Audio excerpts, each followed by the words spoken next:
పరిశుద్ధ గ్రంథమైన బైబిల్ ఈ విధంగా సెలవిస్తుంది. పాపం వల్ల వచ్చు జీతము మరణము, పాపం వల్ల వచ్చు జీతము మరణము. అయితే దేవుని కృపావరము మన ప్రభువైన యేసు క్రీస్తునందు నిత్య జీవము. इसलिए कि सबने पाप किया है और परमेश्वर की महिमा से रहित है. ఏలైనగా పాపం వల్ల వచ్చే జీతము మరణము, అయితే దేవుని కృపావరం మన ప్రభువైన యేసుక్రీస్తునందు నిత్య జీవము.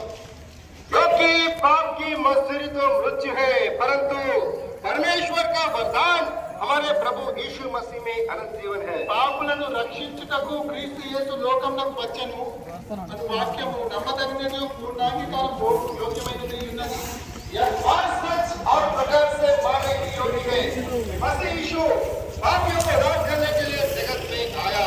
మన అతిక్రమం క్రియలను బట్టి అతడు గాయపరచబడెను, మన దోషములను బట్టి నలగొట్టబడెను, మన సమాధానార్థమైన శిక్ష అతని మీద పడెను. అతడు పొందిన దెబ్బల చేత మనకు స్వస్థత కలుగుతున్నది.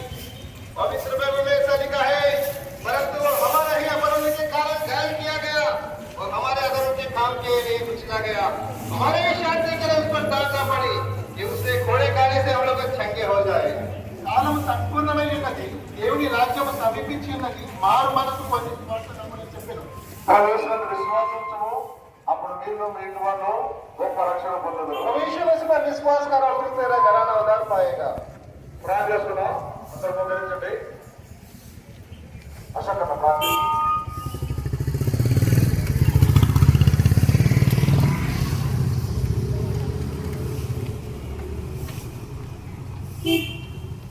ప్రియమైన తండ్రి, పరిశుద్ధ దేవాన్ని నామములో ప్రచురిస్తున్నాం, సాధ్యపరుస్తున్నాం. ప్రభావ దాసులు మీకు పడుతుండగా ఈ నోటి కూడా వాడుకోవడము శివచట్టు మరియు పక్షులు అందులైన స్వరాన్ని వినిపించుకున్న వాక్యం అనేది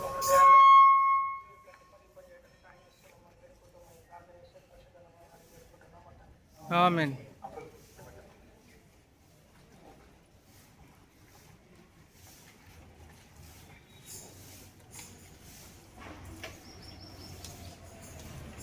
We are so happy this evening time to come into your place, into this colony area. ప్రియమైన వాళ్ళారా, ఈ సాయంకాల సమయంలో మీ మధ్యకు వచ్చి కొన్ని మాటలు పంచుకోవడానికి మేము ఎంతగానో సంతోషిస్తున్నాం.